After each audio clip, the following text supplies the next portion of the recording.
O general Silva e Luna, Joaquim Silva e Luna, foi confirmado como o novo presidente da Petrobras. A decisão foi formalizada hoje pelo Conselho de Administração da empresa, que aprovou ainda outros 4 nomes para compor a diretoria e reconduziu mais 3 nomes. Silva e Luna assume o comando da estatal no lugar do economista Roberto Castelo Branco. O general foi diretor-geral brasileiro de Itaipu Binacional nos últimos 2 anos e, antes disso, foi ministro da Defesa. E para falar sobre o novo presidente da Petrobras, a gente conversa agora com o nosso comentarista, o cientista político e professor da Universidade de Brasília, Ricardo Caldas. Boa noite, professor, tudo bem? Boa noite. Bem-vindo, professor, mais uma vez, como sempre. A indicação do general, novo presidente agora da Petrobras, foi ainda em fevereiro pelo presidente Jair Bolsonaro e agora é oficial, é de fato o novo presidente da Petrobras. É a partir de agora que ele implanta as ideias, os projetos, a missão dele? Sim. Só para lembrar, não custa nada, que o processo de indicação na Petrobras é bastante complexo. Tem que ter aprovação do nome, ele tem que se tornar um membro do conselho. E aí, com isso, depois de passado todas essas etapas, é que ele é oficializado, então, na reunião de acionistas que aconteceu hoje. Qual é o principal desafio dele, Paulo? É justamente, Catiúcia, é trazer uma nova política de preço. As pessoas estão muito surpresas com a frequência e o valor total de aumentos que aconteceram nos últimos meses, que é bastante expressivo. Então, as pessoas querem um pouco mais de previsibilidade, né? Por que os preços da gasolina subiram mais de 20% se a inflação está em 4%, 5%? Quer dizer, está havendo uma descompensação e as pessoas querem saber a razão disso e querem uma maior estabilidade. Professor, além de falar dessa política de preços da Petrobras, o que a gente pode esperar de mudanças na empresa? O que ele vai trazer de novidades?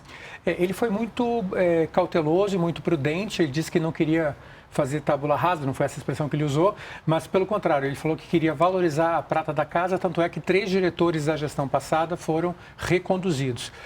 Acredito que a missão principal dele é essa. Ele não é uma pessoa da área de petróleo, mas ele tem bastante experiência na área de energia que ele obteve na direção-geral de Itaipu, como já foi mencionado, e provavelmente ele vai trazer uma visão externa para a empresa. Provavelmente a empresa vai continuar com a política que ela já mantém de venda de parte de ações de algumas subsidiárias que podem ser trabalhadas e podem atuar no setor privado, como é o caso, por exemplo, da BR Distribuidora, que o governo já alienou alguns ativos, e essa política provavelmente deve continuar. Professor, falando agora de LDO, a gente contou ontem, né, que o projeto da Lei de Diretrizes Orçamentárias foi enviado para o Congresso. São previsões de inflação, do salário mínimo, do desempenho da economia. Como é que o senhor enxerga essas previsões? Olha, de um modo geral, o que a gente poderia dizer, Paulo Catiúcia, é que as previsões são bastante conservadoras, bastante prudentes. Por exemplo, eles colocaram uma previsão de crescimento econômico de 2,5%, enquanto que o mercado trabalha com uma média de 3%. Alguns agentes mais, outros menos, mas em média 3%. O governo colocou 2,5%. A inflação o governo colocou em torno de 3,5%, dentro da meta, portanto, enquanto que nesse momento, em março, nós tivemos um pequeno repique causado justamente pelos combustíveis, que a gente falava aqui, eles realmente contaminaram a inflação do mês de março.